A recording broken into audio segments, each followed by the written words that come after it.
The night was silent, too silent. Elizabeth lay in bed, restless, her body burning despite the cool air. 5 months without touch. 5 months of aching loneliness. Then a decision. A toy. A moment of stolen relief. But the peace shattered. A noise. A shadow. A stranger's hands on her in the dark. Don't scream. His voice was calm, his grip firm. He knew things, intimate things he shouldn't. And when he pulled it from her nightstand, horror turned to chilling realization that he wasn't here by chance, that he was here for her. It was late at night, and the neighborhood was so quiet that I could hear the distant meows of stray cats. I lay alone in bed, clutching the thin blanket between my legs, shifting restlessly. Despite the cool air from the air conditioning, my body burned with heat, and the blanket offered little relief. I let out a few frustrated groans, unable to endure the discomfort any longer. Eventually, I made up my mind and reached for the drawer of my nightstand, pulling out a toy I had recently purchased. Even though I was alone at home, my cheeks flushed as I opened the packaging that I hesitated briefly before switching it on, following the instructions that came with it. The gentle hum filled the room, soon accompanied by the sound of my quickening breath. The rave reviews I read online weren't exaggerating. The intense relief that swept through my body and the warmth spreading across my face were proof enough that it had been 5 long months since I'd felt anything like that.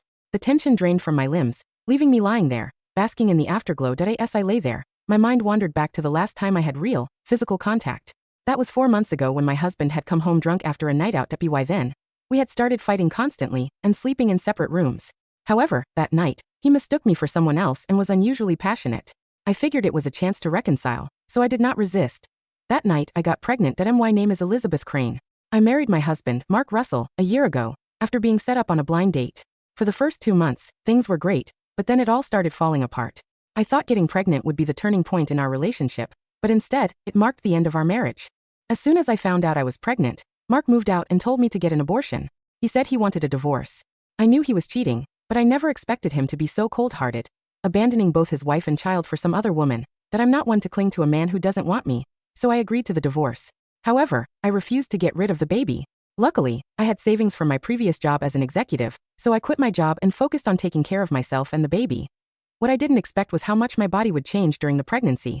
I had always been indifferent to intimacy before, but now, especially in the second trimester, I found myself craving physical touch more and more each day. I was too embarrassed to ask my doctor about it, so I started finding ways to take care of it myself when I was home alone. By the second trimester, the baby was stable, so I wasn't too worried about causing any issues. That was when I decided to buy a toy online as a little treat for myself. And to my surprise, it worked wonders. In fact, I was already thinking about ordering a few more. Just as I was about to place an order, I heard a rustling sound coming from the living room. Since Mark moved out, I had been living alone, so there was no way anyone should be in the house. My heart started racing. Could Mark have come back? He was the only one with a key to this place. Thinking of that possibility, I panicked and shoved the toy under the blankets. Who's there? Mark, is that you? I called out nervously. The noises stopped immediately. If it wasn't Mark, then who was it? My heart pounded as I carefully got out of bed, determined to check it out. I always turned off the lights before going to sleep, so the house was dark. Opening the bedroom door, I could barely make out the shadowy shapes in the pitch-black living room. I fumbled in the dark, feeling my way toward the light switch. However, just as I reached out, a gust of wind swept past me. Before I could scream, I felt someone, tall and strong, grab me from behind and slam me against the wall. Why was there a stranger in my house? The moment I was pinned against the wall, I realized something was terribly wrong. The man quickly clamped a hand over my mouth, probably to stop me from screaming. Panic surged through me, and though I wanted to say something, I was too terrified to risk angering him. Before I could fully process the situation, his hand left my mouth and began to move down my body. This was exactly the worst-case scenario I had dreaded. An intruder, alone with me, just one vulnerable woman in the house. Was I really about to become a victim of whatever he wanted to do? Even though Mark and I had separated, I was still technically his wife. The consequences would be unimaginable if he found out about something like this. In hindsight, I should never have let him move out.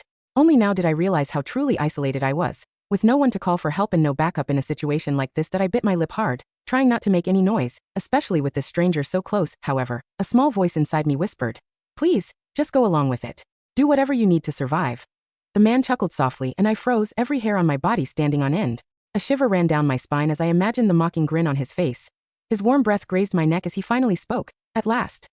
His voice was low, almost as if he was deliberately disguising it, making it impossible for me to recognize. A faint and oddly pleasant scent of mint filled the air around him, and it snapped me back to the reality that this man had broken into my home. I managed to stammer, my voice shaking. "Who are you? Please don't hurt me. I'll give you money. It's in the closet of the guest room. Take it, Jay, just let me go." The man let out a chuckle. "Who said I'm here for money?" Before I could react, he grabbed my chin with firm fingers. Don't make a sound or I might get nervous and hurt you by accident. But don't worry, he added, his voice laced with something sinister yet calm. I'm not going to hurt you. His words were bizarre, but I had no time to think them over.